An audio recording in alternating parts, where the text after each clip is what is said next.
Hey guys, I'm really excited to talk to you today about assessments in the ED. So many times, nursing students will come down and spend some time with us, and they'll be practicing their head to toe assessment. And I'll hear another ED nurse say, "Yeah, we don't do that here.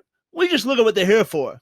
Now, to me, that gives off the message that we're not as thorough or don't look as closely. Guys, that could not be further from the truth. ED nurses are responsible for a ton of additional information in our assessment. Today, I'm going to show you what the ED nurse assessment looks like, why we do it, and how you can perform it too. So, every single patient, every time, emergency medicine loves the ABCDEs. It's what's most important to keep the patient alive. Now, if there's anything abnormal with the assessment, you're immediately addressing it and getting the provider involved.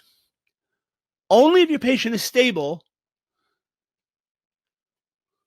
only if he's stable, are you going to proceed onto your focused assessment. And we'll break that down as well.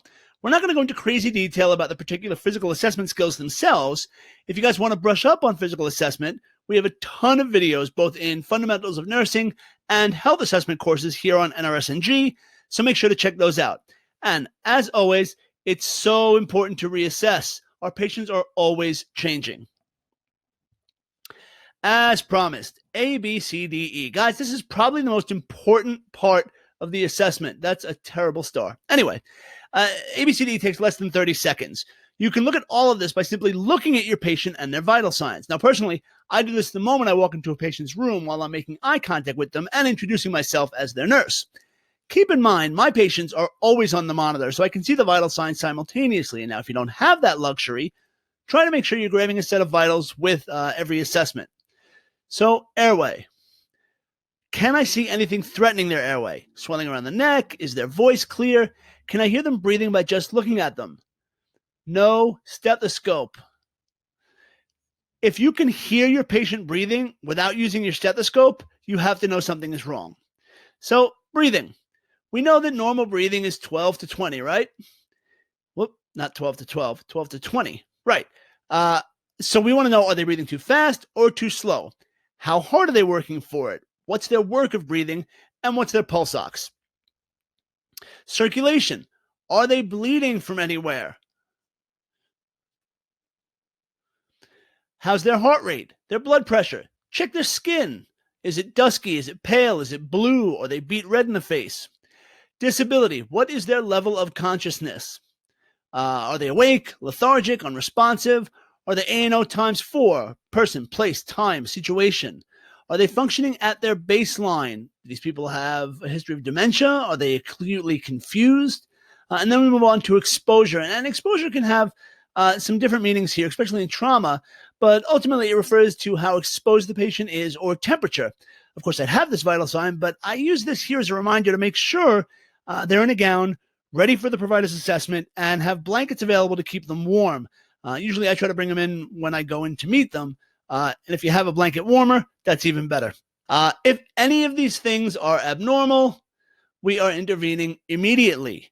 We're placing them on oxygen. We're starting IVs. We have protocols in place in the ED to give us permission to do all these things if the patient needs it. And we're certainly going to get the provider to the bedside if needed, or at the very least, make sure they're aware of the patient and the status. And we're not going to proceed with the focus assessment until all this has been addressed. Okay, so they're stable. ABCDE is normal. ABCDE is good. Now it's focused assessment time. First, we're going to investigate the chief complaint.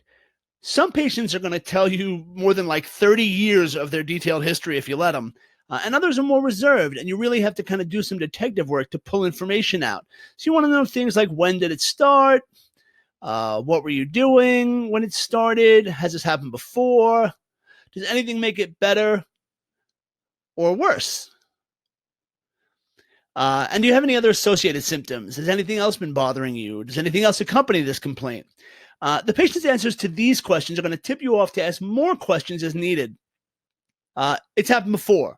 Well, when did it happen? Were you seen when it happened? And what did they say it was? These answers might also tip you off to add some additional body system assessments.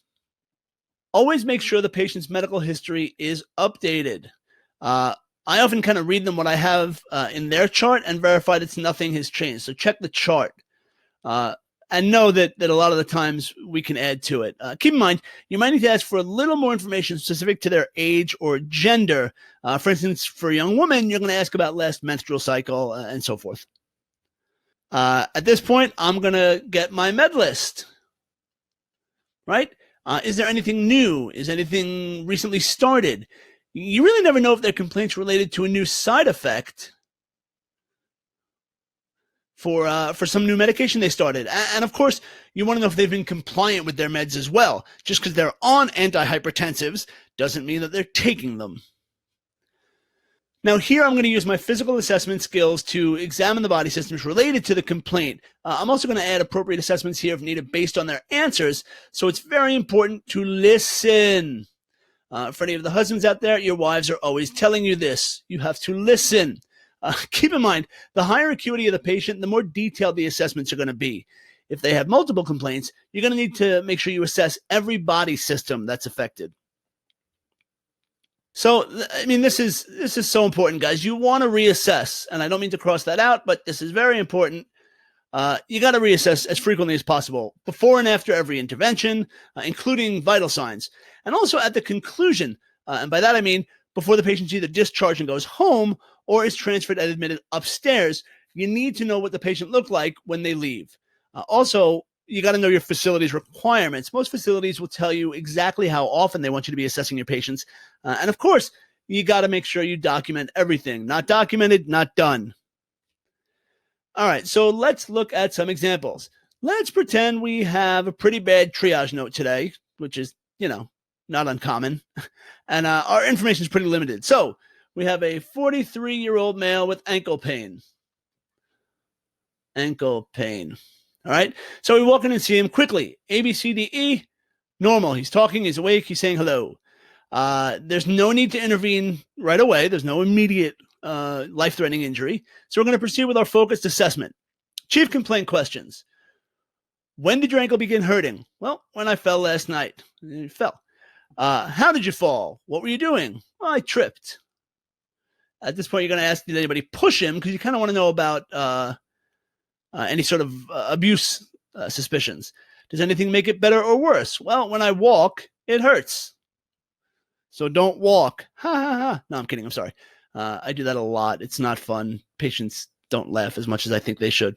Anyway, any other pain or injuries anywhere else? No. So now we get into a little medical history. Don't forget to ask about substance and alcohol abuse, guys. If that alcohol use is heavy, you might need to add an assessment for alcohol withdrawal. And a side note, this happens a lot. A lot of alcoholics will wait until they sober up to come in and be evaluated, and that inadvertently puts them into withdrawal. This is a perfect example of how more assessments might be needed for a simple complaint based upon the answers. So meds, up to date, medical history, we got that. And then a system assessment. So we're going to look at the ankle. You want to look for deformity, pulses, color, sensation, range of motion. But also, based on our questions, we might have to ask some questions about that alcohol withdrawal as well. And then reassess. Frequent intervals, before and after pain meds, before and after splinting, and if needed, before discharge. Oh, there, reassess. I forgot that was there. All right. ER nurse's assessment of a chest pain patient. So, patient looks okay from the ABCDE standpoint, except that his O2 sat is 88 on room air. So, intervene. Yes, I'm going to apply 2 liters via nasal cannula. His sats improve. Well, now he's stable from that ABCDE standpoint, but because we have a protocol for chest pain, most likely I'm going to insert the IV, I'm going to get bloods, get an EKG, and then I'm going to proceed on my focused assessment questions. So, chief complaint, when did it start? About 2 hours ago. What was he doing? Mowing the lawn. Does anything make it better or worse? Walking around seems to make it worse. And any associated symptoms, a little short of breath. So I'm going to take that up-to-date medical history. We're going to get that med list for sure. Any one of these medications can either help or hurt that chest pain. And then this is a higher acuity patient, so more body systems are going to be involved. I'll probably perform a detailed cardiac and respiratory assessment. And since I already have my stethoscope on the patient, we're going to do a GI portion as well. And then, of course, reassess. Patients of higher acuity need frequent assessments. The ABCDEs can change on a dime. On a dime? Huh, that's a dime. Get it? Anyway, yeah, they can change very quickly, so just keep that in mind. Your nursing concepts here are prioritization of the patient's needs, and then using your clinical judgment to kind of guide your care. Few key points. Assess with ABCDE, intervene if needed, proceed to your focused assessment, including the questions about the chief complaint, the medical history, the medications, and the system assessment, and as always, reassess. Guys, I hope this is starting to give you an idea of what nursing looks like from the ER standpoint, starting with the first step of the nursing process, the assessment. Thanks so much for watching, and I hope you all go out and be your best selves today. And as always, happy nursing.